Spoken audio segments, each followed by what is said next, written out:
بتبدأ حلقتنا بعد خسارة الدعسوقة كل الميراكلس في الموسم اللي فات.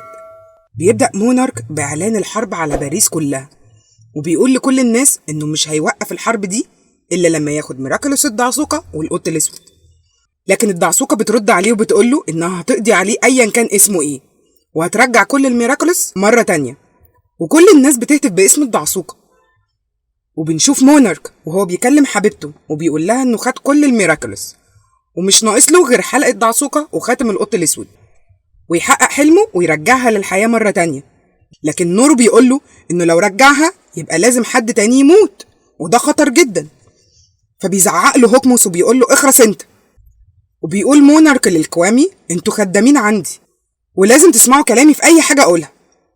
وبيكلم ناتالي وبيقول لها إن الدعسوقة غلطت غلطة عمرها، وأنا دلوقتي معايا ايفولوشن وهي قوة السفر عبر الزمن، وهختار الوقت اللي الدعسوقة تكون فيه ضعيفة وهرجع بالزمن فيه واخد الميراكلوس منها.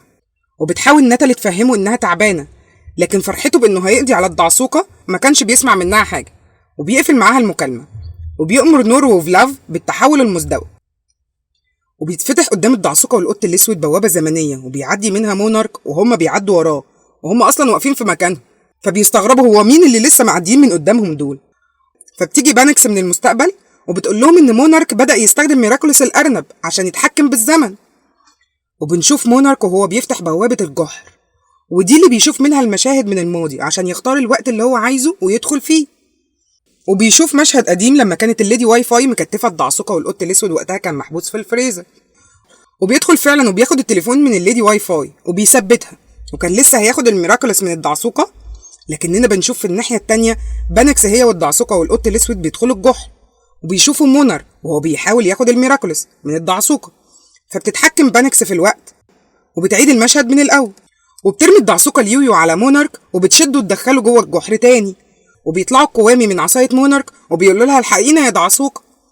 وبيطلب مونارك اتحاد الكوامي وبيشد الدعسوقة وبيوقعها وبيفك نفسه وبيهرب، وبيعمل من نفسه نسخ كتير جدا، وبيهجم على القط الأسود وبانكس والدعسوقة وبيحاربوا كل النسخ اللي استنسخها من نفسه دي. لكنه بيقدر يثبت بانكس وبيحبسها في كرة من الليزر كبيرة جدا. وبتجري الدعسوقة والقط الأسود عشان يلحقوها، لأن مونارك لو خد منها الميراكلوس مش هيقدروا يتتبعوه عبر الزمن. فبيستخدم القط الأسود القططية وبيدمر الكورة. وبترمي الدعسوقة اليويو وبتكتف مونارك مرة تانية، وبيتحول لتنين الريح وبيهرب منهم. وبياخد القط الأسود الساعة من بانكس وبيديها للدعسوقة عشان تقدر تتحكم في الزمن، لكنها بتديها له وبتقول له احنا دايما مع بعض. وبيعمل القط الأسود اتحاد لفلاج وفلوف. وبيشوفوا مونارك وهو رايح للقط الأسود لما كان محبوس في المتحف، وبيجروا وراه وبيدخلوا الجحر وبيلاقوه عايز يمسكهم وهم في المجاري، لكن القط الأسود بيتحكم في الزمن وبيسبق مونارك، وبيفضلوا يطاردوه عبر الأزمان. وبيضعف مونارك وبيحاول انه يعمل اتحاد للكوامي، لكن بيضعف اكتر وبيقع على الارض. وبتروح الدعسوقة وبتاخد منه ميراكلوس الأرنب، لكنه بيفوق مرة تانية وبيسحب ميراكلوس الأرنب من الدعسوقة، وبيكون درع حوالين نفسه وبيدخل في جحر الزمن مرة تانية. وبيجروا عشان يدخلوا وراه لكن ما بيلحقوش. وبتستخدم الدعسوقة تعويذة الحظ وبتنزل لها علبة ميراكلوس. وبنشوف مونارك اللي نزل في وقت ما كانت الدعسوقة والقط الأسود في العربية، وكان القط الأسود وقتها تعبان.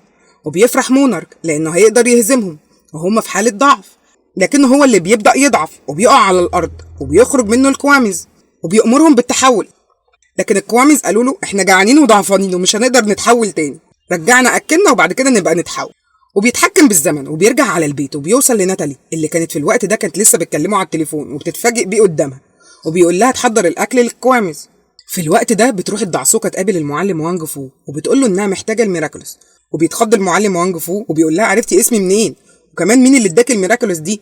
فبتقول له الدعسوقة انت اللي اديتهم لي في المستقبل، ودلوقتي انا محتاجة الميراكلوس. وبيقعد فعلا وبيفتح لها صندوق الميراكلوس وبتاخد ميراكلوس الكلب وبتقول له هرجعها لك في ثواني. وبنشوف أليكس اللي كانت مع باباها وبيتفرجوا على صور في المتحف. وبتوصل الدعسوقة والقط الأسود لأليكس وبتقول لأبو أليكس إننا محتاجين بنتك في موضوع كبير ويا ريت توافق عليه. فبيوافق أبو أليكس وبتديها الدعسوقة ميراكلوس الكلب، وده اللي بيديها قوة استعادة أي حاجة الكورة بتلمسها. فبتستغرب أليكس وبتقول لها هو مش المفروض ميراكلوس الأرنب؟ فبتقول لها الدعسوقة إن مونارك سرق مننا ميراكلوس الأرنب وعايزينك أنت اللي ترجعيه. وبتقول لها لما ترجعي ميراكلس الارنب خديه واستعمليه عشان نهزم مونارك مع بعض. فبتفرح أليكس وبتلبس ميراكلوس الكلب وبيحضنها باباها، وبارك بيقول لها كل اللي عليكي انك تقولي بارك الى الصيد، وفعلا بتقولها وبتتحول وبتتحرك هي والدعسوقة والقط الاسود اللي بيفتح بوابة زمنية، وبيعدوا منها وبيدخلوا الجحر، وبتشوف نفسها متثبتة في الجحر، وبتطمنها الدعسوقة انها هتصلح كل حاجة. وبيبدأ القط الاسود يدور على مونارك في الازمان، وبيرجع بالزمن في الوقت اللي كان واقع فيه على الارض، وبتدخل أليكس وبتلمس ميراكلوس الارنب، وبيرجع القط الاسود على مشهد تاني عشان يهزموا فيه مونارك، والدعسوقة بتسيب له علبة الميراكلوس في الجحر، وبيدخلوا في البوابة الزمنية. وبنشوف جابرييل وناتالي بتقول له إنه ممكن يستخدم ميراكلوس الأرنب ده في حاجة تانية، إنه ممكن يرجع بالزمن قبل ما تستخدم إيميلي ميراكلوس الطاووس، ووقتها تبقى أنقذتها من الموت، وبتديله فلاشة عليها معلومات عن الجواهر السحرية عشان تسيبها لإيميلي، ومن خلالها تعرف المعلومات وما تستخدمش الميراكلوس غلط.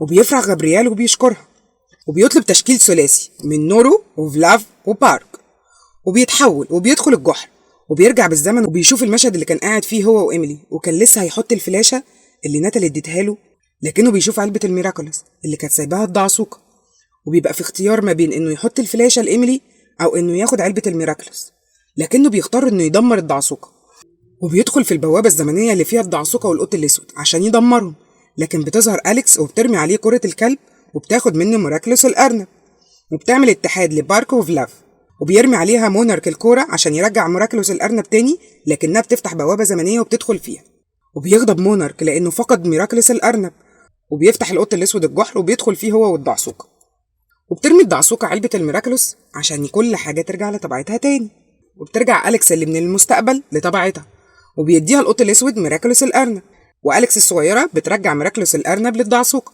لكنها بتقول لها خلاص أنا قلتلك ده بقى بتاعي، وبتفرح أليكس جدا وبتتحول لبانكس، والدعسوقة بتقول لهم بس لسه في حاجة أخيرة، حد بقى يرجع بالزمن عشان نرجع ميراكلوس الكلب للمعلم وانج فو. وفعلا بانكس بترجع للمعلم وانج فو وبتديله الميراكلوس وبتتصور معاه وبترجع، وبنشوف مونارك وهو بيتوعد للدعسوقة لأنه دلوقتي حاليا في الماضي، وأي حاجة ممكن تحصل في الماضي هتأثر على المستقبل وهيقدر يتغلب عليها بكل سهولة، لكن بانكس بتظهر له وبتقول له معلش بقى هنغير الخطة، وبتوقعه في البوابة الزمنية وبترجعه للوقت الحاضر، وبيرجع تاني قدام الدعسوقة والقط الاسود وبتكتفه الدعسوقة عشان تقضي عليه، لكنه بيستخدم برضه قوة تنين الريح وبيهرب منهم، وبتتصدم الدعسوقة وبتزعل جدا، لكن القط الاسود بيقول لها احنا قدرنا مع بعض نرجع ميراكلوس الأرنب وهنقدر نرجع باقي الميراكلوس واحنا مع بعض. وبنشوف جابرييل اللي كان قاعد جنب جثة إيميلي وبيقول لها سامحيني، وبتتصل عليه ناتالي وبتطمن إذا كانت الخطة نجحت ولا لأ، وبيقول لها أصل الدعسوقة خدعتني وسرقت مني ميراكلوس الأرنب. تنهار ناتالي وبتقول له كان ممكن تنقذ إيميلي وتنقذني أنا كمان، لكن أنت مجنون، كل اللي في دماغك إنك تدمر الدعسوقة، أنت ما تستاهلش إن أساعدك ولا أي حد يساعدك. وبيغضب جابرييل من الدعسوقة أكتر، وبتخلص حلقتنا. دمتم طيبين يا أحلى الحلوين، وما تنسوش تعملوا اشتراك في القناة وتفعلوا زر الجرس عشان اللي جاي أحلى بكتير. ولو ليكم في الأفلام عربي وأجنبي ومسلسلات تقدروا تتابعونا على قناة قنبلة أفلام. سلام.